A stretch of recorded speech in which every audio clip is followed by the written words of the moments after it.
Hello, my name is Nathan Jackson and you're watching This House. Today we'll be featuring the eastern part of the Lafayette Square neighborhood.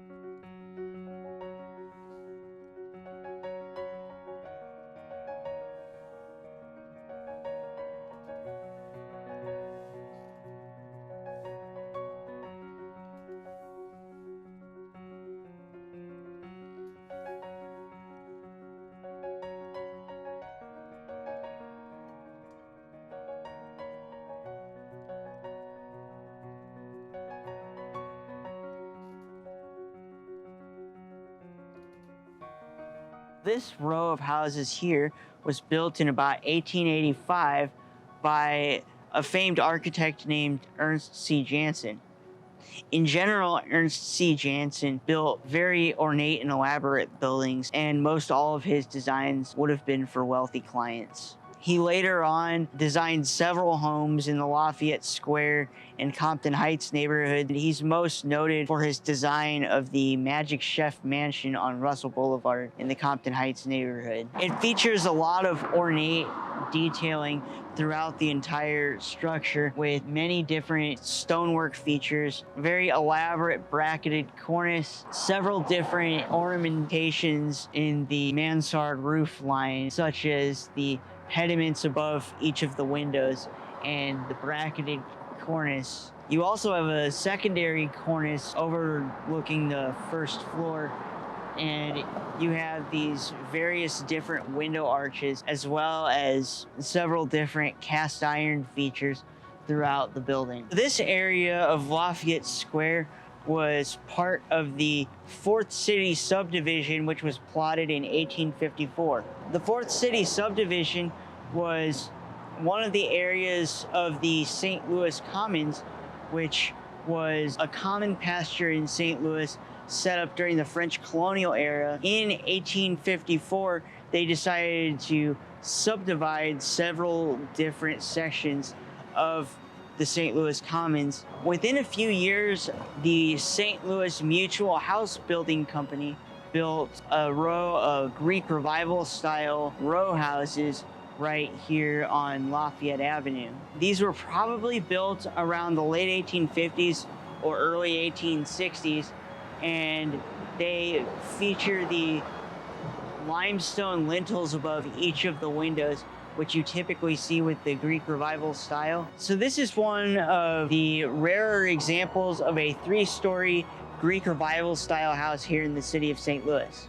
Due to the urban renewal projects that destroyed much of the inner areas of the city just north and just south of downtown, only a few examples remain a little bit further out from the city. This particular 3-story Greek Revival style house was built in 1865 for a Virginia lumber baron named James Luthi.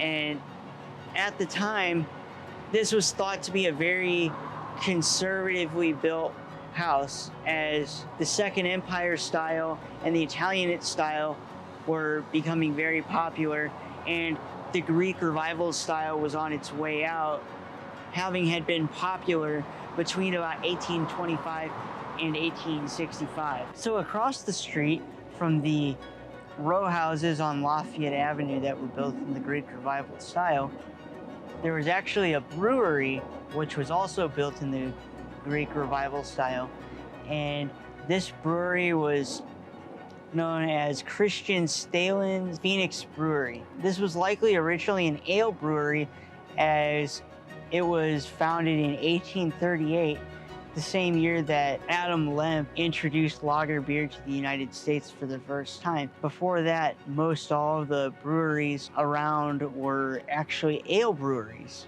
This brewery continued to grow and expand throughout the mid-19th century, with some buildings being built in 1864 and some buildings being built in the 1880s, and this brewery taking up the 1700 block of Lafayette Avenue on its south side. By 1964, they decided to demolish the Phoenix Brewery, which had closed during Prohibition. After the brewery closed, it sat empty and had other industrial uses for a while. But in 1964, they had the plans in place to build and develop Highway 44 and made it have an intersection with Highway 55. The Phoenix Brewery was one of those buildings that was demolished for the highway. Another interesting building just east of Lafayette Square was Jonathan O. Pierce's Cracker Castle. This building was built at the intersection of Dillon Street and St. Ange. It was built in the Second Empire style in 1868. Jonathan O. Pierce made his fortune during the Civil War by selling hardtack crackers to the Union Army. Hardtack crackers were a very dry, sort of flour-based cracker. They were able to be eaten without going stale by soldiers, and they proved very useful during the long months of the Civil War when the soldiers were fighting at different battlefields around the country. Because Jonathan O. Pierce was one of the major manufacturers of these crackers, he became extremely wealthy in 1868 following the Civil War. He built this 5-story mansion just a couple of blocks away from Chouteau Avenue and just east of Lafayette Square. There's a photo you can see of the Cracker Castle from about 1870 where a horse-drawn streetcar is being pulled directly by the mansion. In 1896, the devastating tornado that tore through South St. Louis destroyed the Cracker Castle, and it was subsequently demolished. In 1942, the Peabody Housing Project were built directly on the former site of the Cracker Castle. Though many of those housing projects still stand today, as they replaced a lot of the contemporaries of the Cracker Castle, which were built all around that area, just to the east of Lafayette Square. So this street, just off of the Mississippi Avenue next to Lafayette Park, was laid out as Kennett Place after St. Louis Mayor Luther Martin Kennett in 1868. The developer of this area was named Stephen D. Barlow. Two of the first houses that were built in the neighborhood were these two Second Empire style townhouses that were built right here in 1871. They were owned by two guys who were partners in the millinery industry. We had Leopold Lowenstein, who was an immigrant from Bohemia, and he lived in the house on the left. His partner, Simon Strauss, lived in this house on the right. Both of these men were two of the few Jewish residents of the Lafayette Square area, and at the time, St. Louis had a significant Jewish population in both the Soulard and Lafayette Square areas. The first synagogue west of the Mississippi, the B'nai El Synagogue, was located down on South 3rd Street and was constructed in 1855. In 1896, the Second Empire House on the right was heavily damaged during the 1896 tornado, and so the roof was completely ripped off. That's why it no longer looks identical to its neighbor here at 1838 Kennett Place that was owned by Leopold Lowenstein. So these three houses here were originally built in 1879 by the Polis Brothers Cast Iron Manufacturing Company. Originally, when the houses were built, they were constructed in the Second Empire style. Each one was built with these large bay windows that have the elaborate decorations, as you can see here. Bay windows allowed for the best possible natural lighting, as the light bulb was invented the same year these houses were constructed. Today, these houses have more of an Italian style feel to them, as during the 1896 tornado, the third floor mansard roofs were heavily damaged, and after the tornado, they decided to remove the third floor mansard roofs. So this house at the corner of 18th and Kennett Place, originally 2nd Carondelet Avenue, was built sometime in the early 1870s as a dual mansion, and is one of the houses on the street that appears on the 1875 Compton and Dry map. It would have been a two-family residence with two very large townhomes on either side. In the 1950s, it had formstone added onto the front of it, which is that concrete material that you can see around the front of the home. So this particular house here is a great example of middle-class architecture from the 1870s. This particular house here on Carroll Street was built sometime around 1870 and is very indicative of the types of buildings that were constructed in the areas just east of the Lafayette Square neighborhood. This would have been a multi-family residence.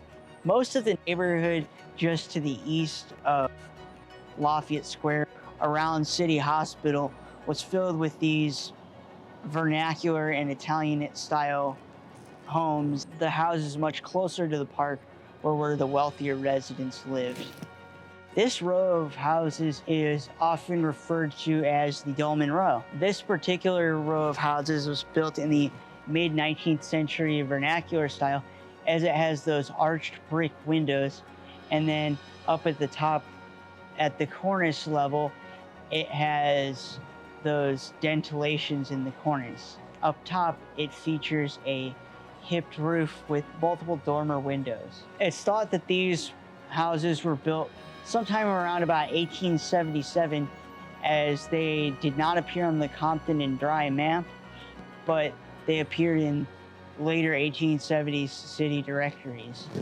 These would have been yet another example of the more middle-class type housing that was located in the areas just east of Lafayette Square. Fast forward almost a century to about 1972, when Lafayette Square was made into a National Register Historic District, and this area was thought to have been just a little too far outside of that area, and it was not originally included in the Lafayette Square neighborhood. In 1986, however, they thought this row of houses to be historically significant, despite this section of the neighborhood actually having many bombed out houses and being in fairly rough condition. These were added to the National Register of Historic Places in an effort to preserve the home. During the 1990s and 2000s, that revitalization from the Lafayette Square neighborhood expanded a bit eastward and was successfully able to preserve and restore these particular homes, which are still listed as Dolman Row on the National Register of Historic Places. And today they now are a part of the Lafayette Square Historic District, which had its boundaries expanded in the 1980s and 1990s. Thank you for watching this house. To learn more about the Lafayette Square neighborhood, please book a tour with St. Louis History and Architecture on Facebook. We also feature various profiles of different historic homes that are located on this side of the neighborhood as well as all around the neighborhood. Please be sure to like, comment, and subscribe